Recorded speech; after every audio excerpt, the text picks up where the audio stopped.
mahadsanta walaal kooxaha nabaddiidka ah oo mar walba u hoolan inay ummadda Soomaaliyeed dhibaateeyaan miday dhaawacaan iyo miday ka nixiyaan iyo miday nabaddu dhigooda u diidaanba ayaa caaway ayagoo adeegsanayo qaraxyo ay isku soo xireen qof naftii haliga ah waxay ku soo weerareen eriyada isgoyska kilometer 4 oo ay ku yaalaan hoteelaha bulshada Soomaaliyeed ku fiidsato ay isku wareystaan odayaasha dhaqanka iyo dhalinyarada Soomaaliyeed intooda wax garadka ah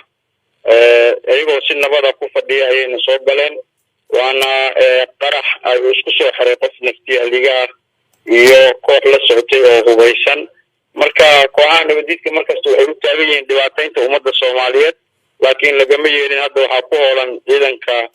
booliiska Soomaaliyeed gaar ahaan ciidanka qaybta la dagaalanka argagixisada